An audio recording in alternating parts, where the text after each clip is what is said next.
let me reintroduce HSBC's UK Franchise Director and also the Chief Operating Officer of the British Franchise Association, Emily Price.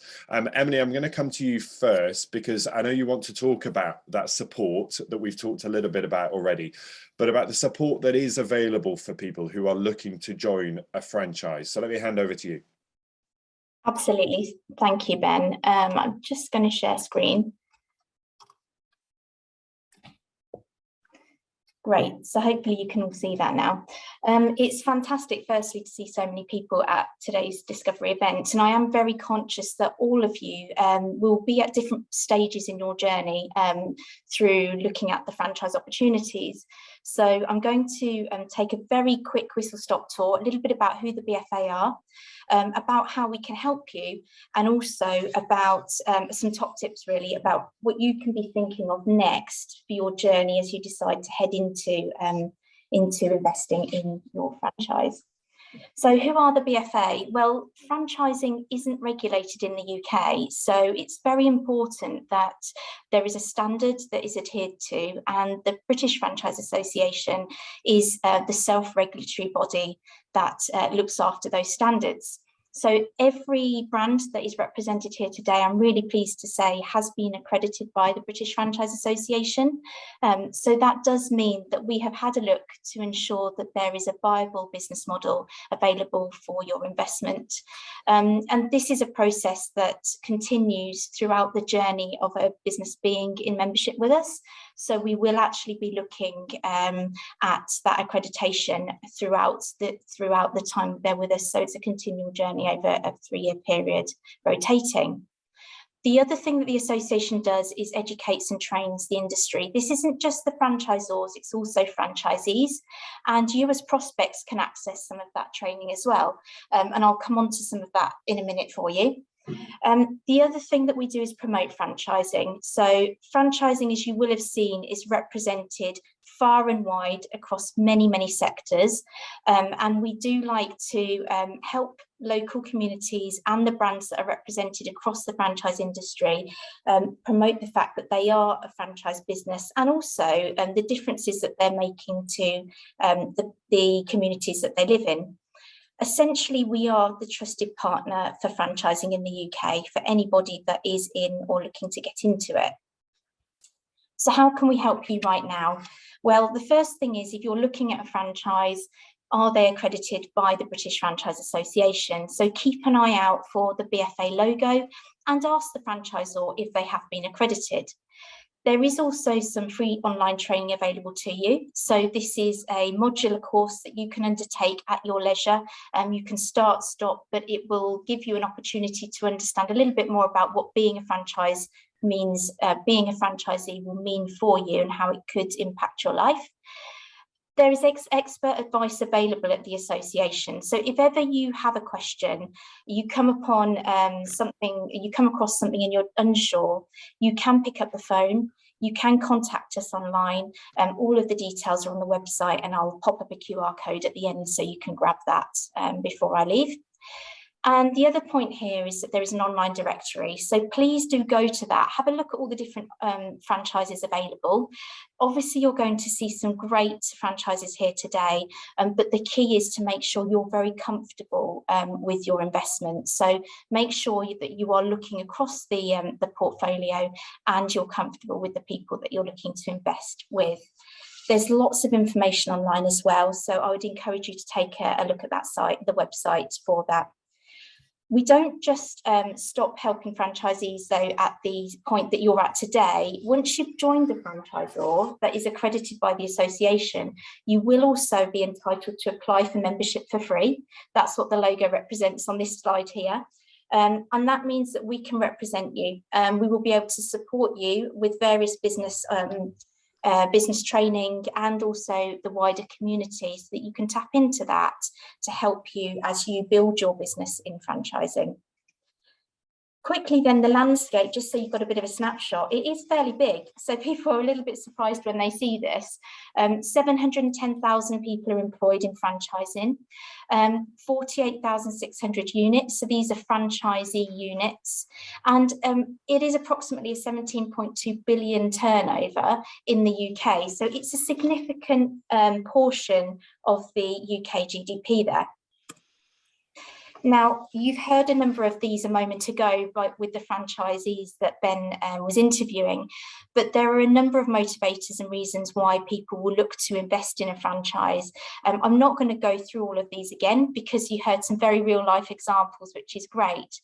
But the key thing here is that when you invest in a franchise, a business format franchise, the model is proven. So the franchisor has already been there. They've grazed their knees, they've made the mistakes, they've fixed those issues so that you don't have that. And you've heard a little bit of the other benefits coming out of the case studies there, that actually the franchisor has all the training and the support for you, and they will help you with your business plan from the outset, and they will be there to support you throughout the duration of your franchise agreement. Typically that's 5 years, but it varies depending on the franchise opportunity. Now, there are lots and lots of opportunities, but there are 4 main types. So across the UK, there's over 900 franchise systems, but they will come in the form of 4 main types of a franchise. So you've got your owner operator, so you will be investing and you'll actually be running the business yourself. You have the management franchise, so you will invest, but you'll also be building a team. So you'll be working in a team environment. There's the retail franchise, so it tends to be a lot more expensive actually because you're investing in a premises as well. And as you heard earlier, you'll get the support of the franchisor there to identify the correct location. And then you've got your investment. So you'll be investing, but you'll put a managed team in place to help you run the franchise. So do make sure that you're clear on those when you go into the different opportunities and where your skill sets will most likely be relevant there. The key with everything is that the most successful franchise brands are the ones that care deeply about their networks. So you really need to get a feel when you're going through the process that you really enjoy or you gel with the team that are going to be supporting you. Just because you're buying a franchise, it doesn't mean it's going to be plain sailing. It's still business, and business still has its tough times.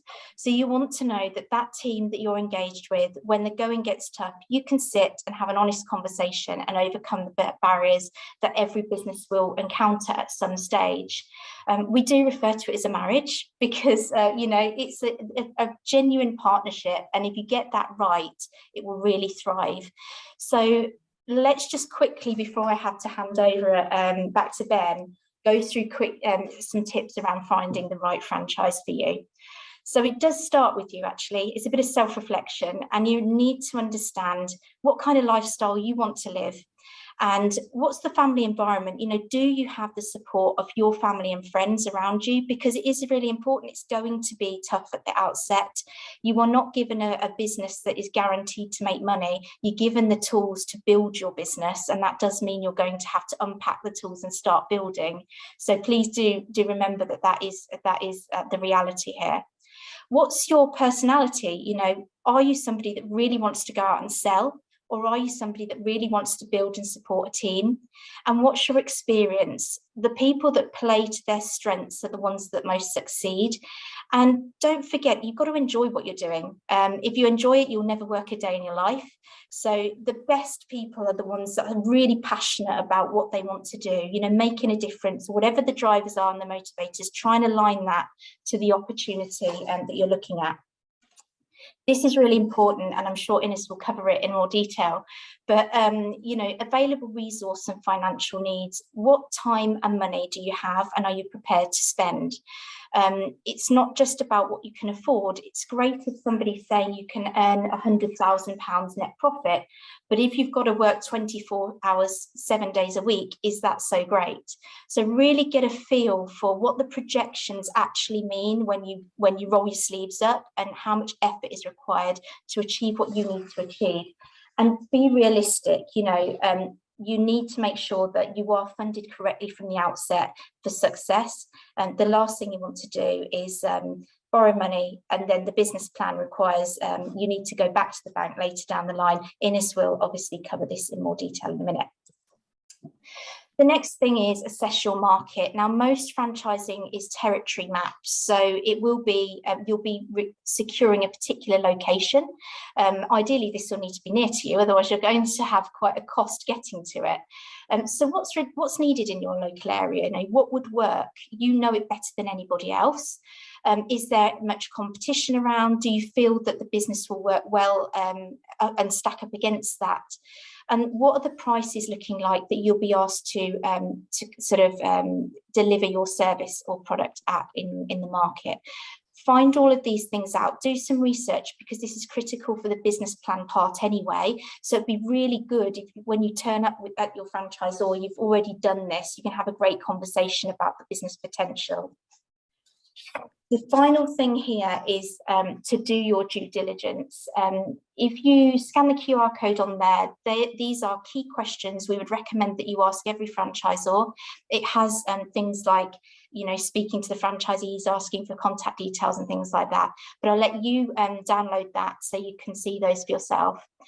Meet the franchisor, meet the support team, find out who you're going to be doing business with, find out about their background and experience. You know, do you feel comfortable that they have your best interests at heart, that they have the experience to overcome the barriers, and find out about the direction of the brand. You know, what's the aspiration for that brand and the values attached, and ask questions. You should never feel pressured into investing in a franchise, and if ever in doubt, turn down the opportunity. You know, trust your gut with this, because it's a big investment and it needs to be right. So next steps for you then, visit the BFA website. You can access the free training, the link is there for you, and follow us on LinkedIn. We have loads of different stories and examples of people that are doing amazing things in franchising. And the last thing to say is wish you the very best of luck, and we are here if you need us, so we hope to be supporting you soon. Thank you. Emily, thank you so much. Such useful information there. Thank you. I'm always staggered by that number, 710,000 people employed in franchises, a £17 billion turnover. Really useful run through of all the stuff we need to know. Thank you so much, Emily.